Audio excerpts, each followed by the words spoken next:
Greetings from Portugal. I'm here to give you an overview of UniCorT, a maximum satisfiability based approach to solve the international timetabling competition of 2019. But first, let's meet the team. I'm a PhD student in computer science, and my interests are in solving scheduling problems, satisfiability, and algorithms in general. My supervisors are Professor Pedro Monteiro. His interests are mainly in bioinformatics and model checking, and Professor Inês Lins. Her research interests are in artificial intelligence, constraint satisfaction, and optimization. Now, without further ado, UniCorT. UniCorT is a tool with a strong preprocessing background and uses a max-sat solver to solve the problem. We actually split the problem in two, course timetabling and student sectioning. The student sectioning portion of the problem only uses one type of decision variable that corresponds to the assignment of a student to a class, and the course timetabling portion of the problem requires four types of decision variables. Three of them relate to time assignments, the assignment to a week, day, or hour, and the assignment of a class to a specific room. The max-sat solver is going to optimize all four optimization criteria. However, it has an Achilles heel, the student conflict optimizations. So in order to improve the quality of the solution, we add a local search procedure that wants to optimize the student conflicts.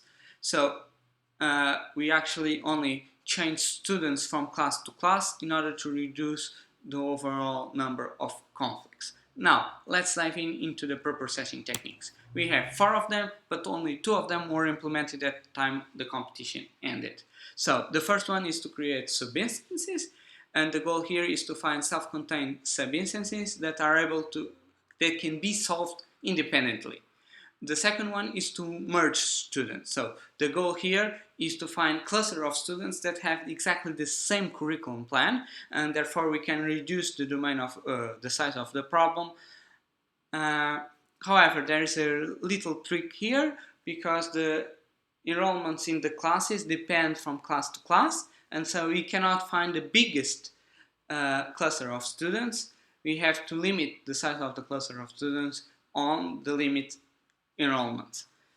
Now, we added two new preprocessing techniques. One is to remove redundant constraints, and in particular the same attendance and student conflicts. They are the same, so if they are related to the same two classes, we only put one of them, obviously. And we want also to remove impossible time room assignments. In other words, if a class is assigned to a specific class and has a time option that isn't available in that room, we are not going to encode that in our SAT encoding. Furthermore, in order to reduce the domain, we have now an incremental version of UniCorT, and this incremental version works like this. We start with only the domain options that have cost 0, and then we increment the cost in each iteration, and we stop the search, the incremental addition of the domain, when we find a feasible solution. The goal here is to reduce the scope of the problem, and this is actually very important because it allows us to solve all instances of the competition that unfortunately we weren't able to do it before the deadline. So now some useful links. Our code is freely available on GitHub. It uses an open source max-sat solver. Actually, it's the winner of the weighted incomplete track of the max-sat evaluation of this year.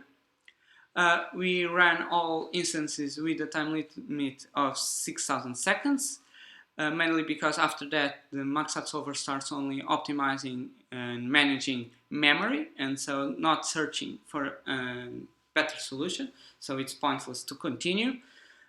We tried different time limits, but 6,000 was the best. A preprint of our paper in Patat is available in my webpage, and the link is there.